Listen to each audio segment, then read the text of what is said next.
Vanakkam. This is Dr. C. Sateesh.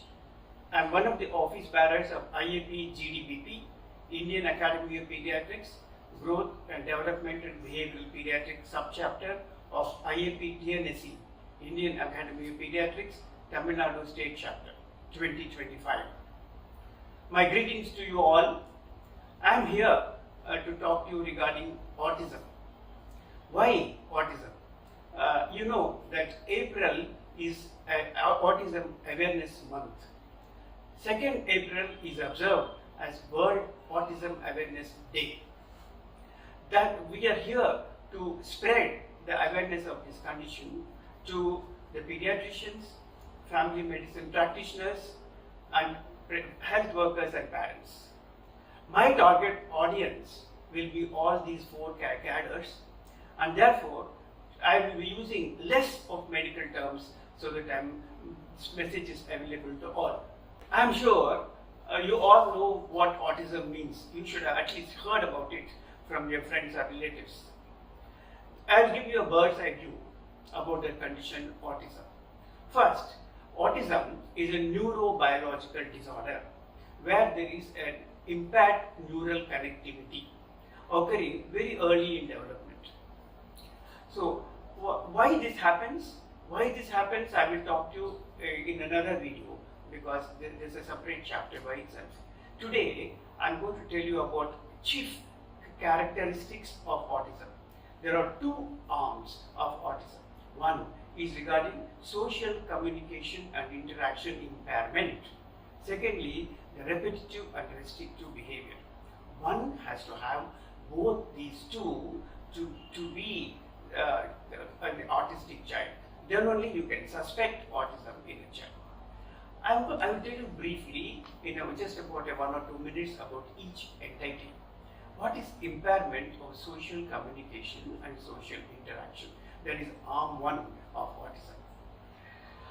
You know that social communication, you have verbal communication and non-verbal communication. By verbal communication, you mean the use of language, which means it is the symbols, spoken language and notations. Non-verbal is body language. So about verbal communication, I'll spend a minute. So what is an impairment in verbal communication?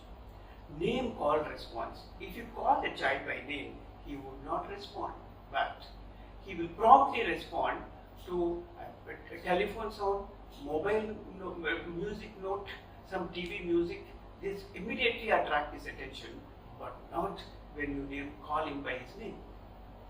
That's one of the suspicious points. Secondly, his vocabulary is less. Normally, in a 12-month-old child, he has to have a vocabulary of about 10 to 15 words. A 24-month-old child will have a vocabulary of 50 words. He'll be able to put 2 words together to make a 2-word sentence. But this child will have a restricted vocabulary, only about 10 words.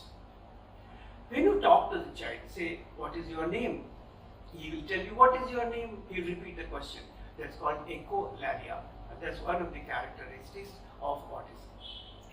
Fourthly, there is a reduced interest in language, in speaking. So he would not like to speak at all. He will keep quiet. And lastly, one more pointer will be when you involve him in a play, he will, in any social play, he would not, and he would not talk at all. So these are the characteristics of autism from the point of verbal communication. When he speaks also, it doesn't sound like a speech. The speech will be lacking intonations. It will be flat intonation speech. And so if you have these things, you can suspect what is autism.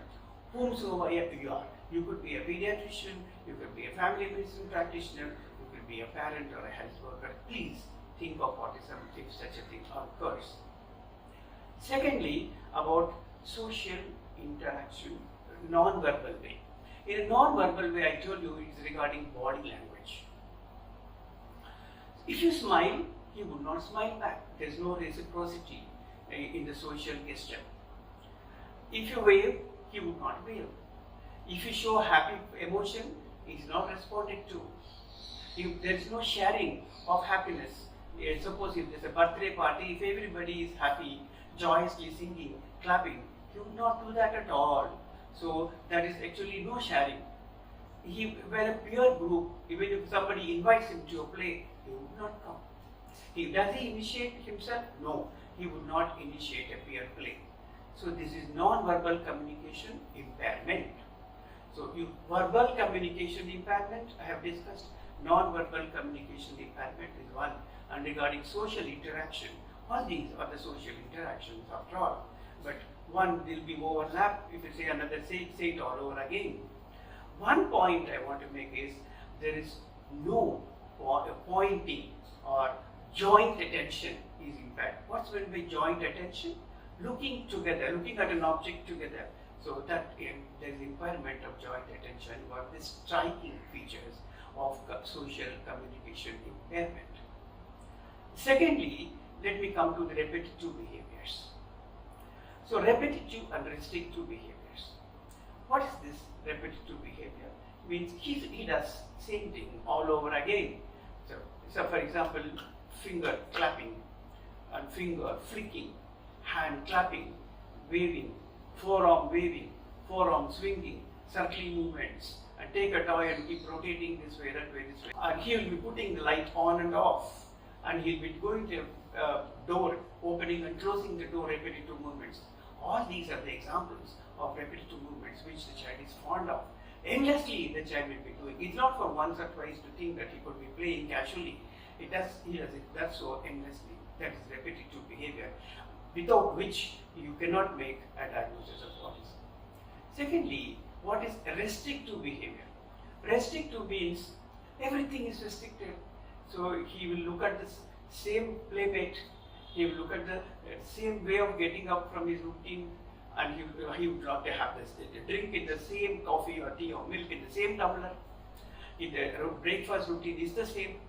The breakfast has been served in the same manner. If you have dosa, chutney, sambar, this side is chutney, that side is sambar, and that's the same way. If it's disturbed, it is changed, you would not like it. If it's a toy, it will be the same toy with which he wants to play. If it's stacking of toy, the same way it is stacked up. So if he is sharing with playmates or very few, he does not like to involve himself in a playmate. He would like to involve with another object to play with an inanimate object rather than a playmate. So this is restrictive behavior. In other words, it's insistence on the sameness. That is restrictive behavior. So if he has a repetitive behavior, a restrictive behavior on one side, social and communication interaction, the impairment, and social reciprocity impairment, then you can suspect autism. And what is the next in that flow? What should you do next? After suspecting, please to do a screening test and then send to a specialist. Today, I have talked to you in a short video about what is autism and what are the chief characteristics. One more I just want to say, which usually occurs in autistic children, that is the sensory perception. There's either heightened reactivity to sensory stimuli or a lower reactivity to sensory stimuli, which almost consistently is present in many autistic children. What does it mean? It means that you will overreact to warm water during bath. Suppose if you comb his hair, he would not like it. He will cry incessantly as if you are hurting. So this is just heightened sensitivity to sensory stimuli. Similarly, there will be lower sensitivity. So if he may be joyously playing when you go and comb him, we do not know why he is laughing like that. So there's impertinent laughter. Even that can be a feature of autism. So if you have the main two arms plus supported by this, you can suspect autism and then follow it up with a screening tool and confirmation. Thank you.